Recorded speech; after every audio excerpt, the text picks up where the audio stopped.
आज हम पधारे हैं गाँवड़ी गांव के अंदर। यहाँ पर कथा चल रही है हनुमान गौशाला समिति। इसके अंदर नानी बाई का मायरे कथा चल रही है। इसके अंदर कथावाचक हैं, ये परिचय के मोहताज नहीं है, शेखावाटी के सबसे सुप्रसिद्ध कथावाचक हैं। और इनकी विशेष ये है कि ये निःशुल्क कथा करते हैं। नंबर 1। नंबर 2 कि इनकी वाणी के ऊपर सरस्वती माता बैठी हुई है। इनके कंठ से जब आदमी एक बार यहाँ करके बैठ जाता है तो उठने का मन नहीं करता है। और आप अगर इनकी कथा को सुनोगे तो आप भी यहाँ से उठने का मन नहीं करेगा। हाँ साहब, आप कब से कथा कर रहे हो? सबसे पहले सबको जय श्री राम, जय गोविंद, जय गोपाल। मेरे को 10 साल कथा करते हो गई और मेरा एक ही संकल्प है कि गाय माता की सेवा करना, अपने सनातन धर्म को आगे बढ़ाने के लिए मैं ये भक्त और भगवान और राम कथा का वाचन करता हूँ, जिससे अपने सनातन धर्म को बढ़ावा मिले, अपने परिवार में संस्कृति के लिए, गाय माता की सेवा के लिए। और मैं हमेशा तत्पर रहता हूँ और मेरा यही संकल्प है, जब तक मेरा जीवन रहेगा तब तक अपने सनातन धर्म के लिए कथा करता रहूँगा और जब तक गाय माता के लिए मैं कथा करता रहूँगा, यही मेरा संकल्प है। आपका बहुत बहुत धन्यवाद जानकारी देने के लिए। आज हम पहुँचे हैं गाँवड़ी गांव के अंदर। यह संगीतमयी नानी बाई का मायरा चल रहा है। ये गौ सेवा हेतु कर रहे हैं और ये दिनांक 2 जनवरी 25 तक चलेगा। भंडारा भी है, चलेगा प्रतिदिन 1:15 से 4:15 तक। आयोजक इसके हैं श्री हनुमान गौशाला सेवा समिति गाँवड़ी, नीम का थाना। और इसके जो कथावाचक रणवीर सिंह भाई जी शेखाटी वाले, ये बहुत ही प्रसिद्ध हैं। ये कथा इतनी मधुर वाणी में सुनाते हैं कि किसी का उठने का मन नहीं करता है। और ये इनकी एक विशेषता और है कि निःशुल्क कथा करते हैं। शायद ही कोई ऐसा कथावाचक मिलेगा जो निःशुल्क कथा करते होंगे। आप हमारे वीडियो देखोगे तो आपको पता चलेगा कितनी मधुर वाणी में, जैसे इनके कंठ में सरस्वती निवास करती है, इतनी मधुर वाणी में अन्य कथावाचक 3 दिन ही एक नानी बाई का मायरा पूरा कर देते हैं। लेकिन ये ऐसे हैं कथावाचक जो 7 दिन तक नानी बाई का मायरा सुनाते हैं।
बुढ़ापे में आपको वृद्धाश्रम में नहीं जाना पड़े। ऐसे भी बच्चों को संस्कार दीजिए प्यारे।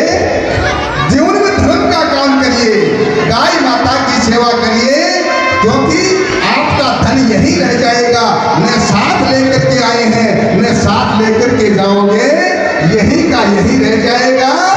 अरे ये गले का मंगलसूत्र उतार लेंगे, कानों के झुमके निकाल लेंगे, सुंदर पहनी हुई साड़ी तक आपकी उतार लेंगे, बच जाएगा तो 2 गज कफन का टुकड़ा साथ जाएगा, बाकी कुछ साथ जाने वाला नहीं है। इसलिए तो संत कहते हैं, अरे जब तेरा ऊपर से अरे बुलाओ आवे को, अरे जब तेरा ऊपर से बुलाओ आवे को, अरे ना चांदी का में आवे ना यो सोना आवे को, ना चांदी का में आवे ना यो सोना आवे को। अरे जब तेरा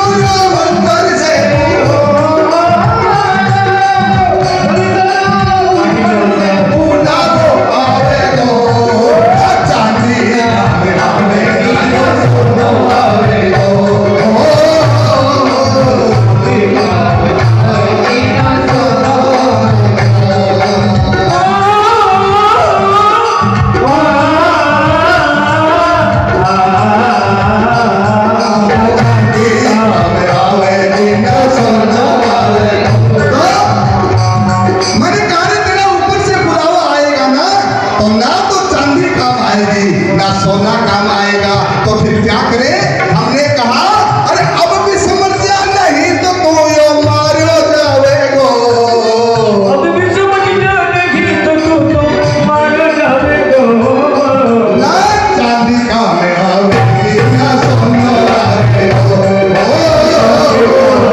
आवेगी ना सोना आवेगो।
करूंगा गोकुल चंद जी शर्मा गणेश्वर, अमरचंद जी शर्मा गावड़ी खान निवास टीम का थाना, खेतराम जी वर्मा पूर्व सचिव हनुमान गौशाला गावड़ी, मुकेश जी सैनी पपुरना, आशीष जी पंच नीम का थाना, गोपाल जी मित्तल नीम का थाना, रोशन जी चिदारा गावड़ी।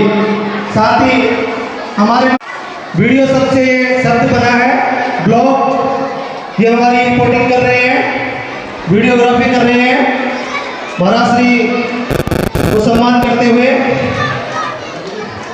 जोरदार तालियां बजती रहनी चाहिए। जिनका भी नाम मैंने अनाउंस किया है वो अति शीघ्र व्यासपीठ के पास आए। गोकुल चंद जी शर्मा गणेश्वर, अमरचंद, राजेंद्र जी ब्लॉग। 8 बजे आपकी न्यूज प्रसारित होगी, आप टीवी में देख सकते हैं। आप सबकी फोटो टीवी में आने वाली है तो आप देख सकते हैं।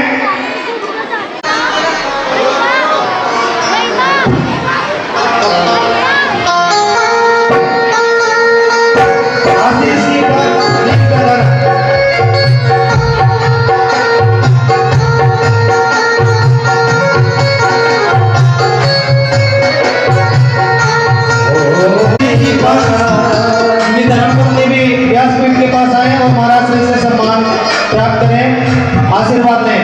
आशीष जी पंच टीम का थाना, उनकी धर्मपत्नी अति शीघ्र व्यासपीठ के पास आए। कुछ है नहीं, आप लोगों ने सिर्फ बाबा जी ने निकाय रस्सी की बना आगामी भर है। रस्सी जी ऊपर बैठे हैं, बैरियर दिखा रहे हैं, कानूनी को कहते पैरों निकल गया है, कहते तुम्हारा बढ़ है। और एक बजे आलू खाओ, गेहूं पहले गेहूं को सुनकर बाबा को मोड़ दिया है।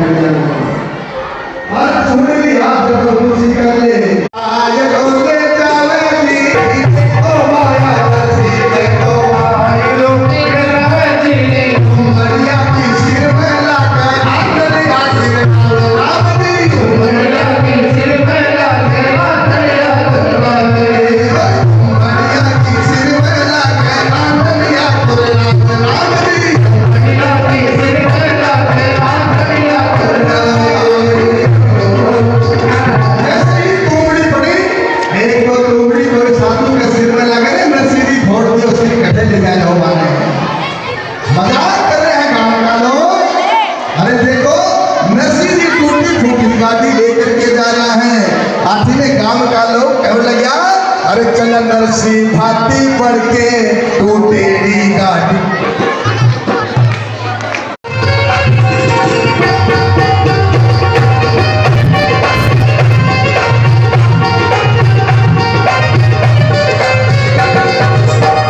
नहीं खटोला है सगले भी ऐसा टूटेगा है, आगे नहीं कटोला है सगले भी ऐसा टूटेगा है, कभी नहीं खटोला है सगले भी ऐसा टूटेगा है, आगे नहीं कटोला है सगले भी ऐसा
रोहितास जी चेतीवाल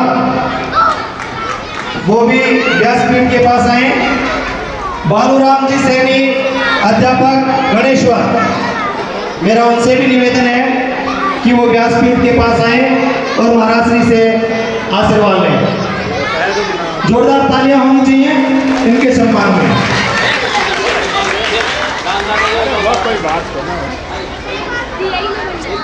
हमने उसके बाद में प्रसाद वितरण होगा। धन्यवाद। आए थोड़ा सा झुमरो भगवान के सामने थोड़ा सा जानो मेरे ठाकुर जी को। अरे तेरे मन मन मुस्कानिया दे बलिहार राधे दो, बलिहार राधे दो। मन मन मुस्कानिया दे बलिहार राधे दो, बलिहार राधे दो।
हनुमान गौ सेवा समिति के गांवड़ी के उपाध्यक्ष हैं। इनसे पूछते हैं साहब, आप कब से कथा करवा रहे हो यहाँ पर गौशाला के अंदर? हम 3 साल से यहाँ पे कथा करवा रहे हैं। मैं मनोज कुमार गुप्ता, श्री हनुमान गौशाला सेवा समिति का उपाध्यक्ष हूँ। भाई रणवीर जी से 3 साल पहले हमारा संपर्क हुआ। ये यहाँ पे आए और उन्होंने बताया कि आप यहाँ पे कथा करवाइए। शुरू में हमने सोचा कि पता नहीं कथा का खर्चा भी आएगा या नहीं आएगा, लेकिन इन्होंने एक ही बात कही, आप तो कथा करवाइए, अगर खर्चा नहीं आता है तो मैं वहन करूँगा। हमने हिम्मत करके कथा करवाई। तो मैं आपको बता दूं कि इनकी प्रेरणा से हमने इस गौशाला में 51,000 रुपये से अक्षय पुण्य योजना प्रारंभ की। उसमें हमारे 33 सदस्य बने, जिसका हमने 16,83,000 रुपये का बैंक में FDR करवा दिया। आज हमारे 42 सदस्य इस योजना के हैं। भाई रणवीर जी के बारे में मैं बताना चाहूँगा कि जहाँ अनेक तथाकथित कथावाचक लाखों रुपये लेकर गौ माता के नाम पर कथा करते हैं, लेकिन भाई रणवीर जी निःशुल्क कथा वाचन करते हैं। भारतीय संस्कृति को बचाने के लिए, सनातन धर्म को बचाने के लिए, गौ माता को बचाने के लिए। साथ ही मैं इनके साथ सहगायिका मंजू जी कुमावत का भी जिक्र करना चाहूँगा कि ये एक वीरांगना बहन है। इनके पति देश की सेवा के लिए शहीद हो गए। ये सैनिक कल्याण विभाग में कार्यरत है। विभाग में कार्य करते हुए ये नीमका थाना विभाग में कार्यरत है। वहाँ पे ये वीरांगनाओं की, सैनिक परिवारों की सेवा करती है। तो रणवीर जी भाई जी के साथ कथा में सहगायिका के रूप में गौ माता की सेवा कर रही है। मैं गौशाला परिवार की ओर से इनको बहुत बहुत साधुवाद देता हूँ, धन्यवाद ज्ञापित करता हूँ कि इनका आशीर्वाद हमारी गौशाला पर हमेशा बना रहे। धन्यवाद। उपाध्यक्ष साहब, धन्यवाद आपका जानकारी देने के लिए। ये बहन जी कथावाचक श्री रणवीर सिंह जी के साथ में मधुर ये गाते हैं। तो इसके क्या है कि इनके पति थे, वो सेना में थे और सेना के अंदर वो देश की सेवा करते करते शहीद हो गए। तो इनके पति ने पहले देश की सेवा की है और अब बहन जी हैं, ये अपने गौ माता की और धार्मिक जो भी कार्यक्रम होते हैं उनके अंदर जा कर के और अपने मधुर वाणी के अंदर भजन कीर्तन करते हैं। जय गौ माता, जय गोपाल। सबसे पहले मैं बताना चाहूँगी कि कथावाचक जो रणवीर भाई जी हैं शेखावाटी से, ये बिल्कुल निःशुल्क कथा करते हैं। जो कथावाचक लाखों करोड़ों रुपए लेते हैं, लेकिन ये अपने सनातन धर्म और गौ माता के हितार्थ बिल्कुल निःशुल्क कथा करते हैं। और जो बोलते हैं ना कि कोई कुछ नहीं कर पाता, लेकिन वो हमने भी कर दिखाया है कि मेरे पति आर्मी में शहीद हो गए हैं, उसके बावजूद भी हमने जो मेरी लगन बाबा से लग गई और मैं भजन भाव बिल्कुल निःशुल्क सेवा कथावाचक जी के साथ में निःशुल्क सेवा देती हूँ अपनी। जय गौ माता, जय गोपाल। धन्यवाद आपको जानकारी देने के लिए। ये क्षत्रिय सेना के राष्ट्रीय उपाध्यक्ष हैं, गजानन जी शेखावत हैं। इनसे विचार इनके जानते हैं। देखिए, हमारे बड़े भाई रणवीर सिंह जी शेखावाटी वाले 10 साल से ये कथा कर रहे हैं। मैं बचपन का इनका साथी हूँ, मित्र हूँ, लेकिन बचपन से इनको संगीत का बड़ा चाव रहा है। 10 सालों से ये कथा कर रहे हैं। गवर्नमेंट में सेवाएं दे रहे हैं। गवर्नमेंट में सेवाएं देते हुए समय निकाल करके ये सनातन धर्म को बचाने का और हमारी संस्कृति और संस्कारों को बचाने का काम कर रहे हैं। इनकी विशेषता ये है कि ये निःशुल्क कथा करते हैं, 1 रुपया कहीं नहीं लेते। और इनके मुख में सरस्वती विराजमान है। कोई आदमी एक बार बैठ करके सुनेगा, वो बार बार सुनने के लिए आएगा। तो मैं सभी से ये कहना चाहूँगा, दूर दराज में जहाँ कहीं भी राम कथा का या नानी बाई का मायरा का कोई आयोजन कराए तो भाई रणवीर सिंह जी से संपर्क करें और कथा का वाचन करवाएं। ये निःशुल्क कथा करते हैं, इनको पैसे वैसे का कोई लोभ लालच नहीं है, बिल्कुल एकदम निःशुल्क कथाएँ करते हैं। धन्यवाद जानकारी देने के लिए। जय गौ माता, जय गोपाल। मैं भगवान सिंह शेखावत श्री प्रहलाद जी गोपाल गौशाला खीरोटी से अध्यक्ष पद पर हूँ। वहाँ इसी गौशाला के अंदर पहली बार जब मैंने नानी बाई का मायरा देखा था, उस दिन से मैंने लिया था कि मैं एक छोटी सी गौशाला का निर्माण करूँ। और ऐसा मेरे को आशीर्वाद मिला, महाराज श्री से मिला और लड्डू गोपाल जी से भी आशीर्वाद मिला। और वर्तमान में मैंने रजिस्टर्ड गौशाला ग्राम खीरोटी तनबुरजाई डाणी में खोल रखी है, उसमें 2 बीघा पक्की ज़मीन दी है और विकलांग गायें ही सिर्फ रखते हैं। वर्तमान में 11 गौ माताएँ हैं और महाराज जी की शरण में आने से ये संभव हुआ और वर्तमान में काम चल रहा है, निर्माण कार्य शुरू है। जो भाई भी है कोई सहयोग करना चाहते हैं वो सहयोग कर सकते हैं और यहाँ पर भी सबसे ज़्यादा सहयोग करें क्योंकि यहाँ पर बहुत गायें हैं, यहाँ पर करीब 300 से ज़्यादा गायें हैं। तो आप लोगों की सबसे विनती है कि श्री हनुमान गौशाला के अंदर ज़्यादा से ज़्यादा सहयोग दें ताकि गौ माताओं की रक्षा की जा सकें। ये बाहर की गौ माताओं की भी सेवा करते हैं, आसपास में जितनी भी गौ माताएँ हैं घूम रही होती हैं उनकी भी सेवा करते हैं। मैं इनको साधुवाद देता हूँ, इनकी कमेटी से मैं हमेशा मिलता रहता हूँ, आते जाते समय हर हफ्ते में 2-3 बार मिलता हूँ। इनकी जो कार्य करने का तरीका देखता हूँ ये यहीं पर मिलते हैं, शाम को जब मैं गुजरता हूँ तो यहीं पर उपस्थित रहते हैं। जय गौ माता की, जय गोपाल। धन्यवाद जानकारी देने के लिए। कथावाचक भाई रणवीर जी द्वारा राजेंद्र जी ब्लॉग पब्लिसिटी को सम्मानित करते हुए महाराज श्री से आशीर्वाद लेते हुए। जय गौ माता, जय गोपाल।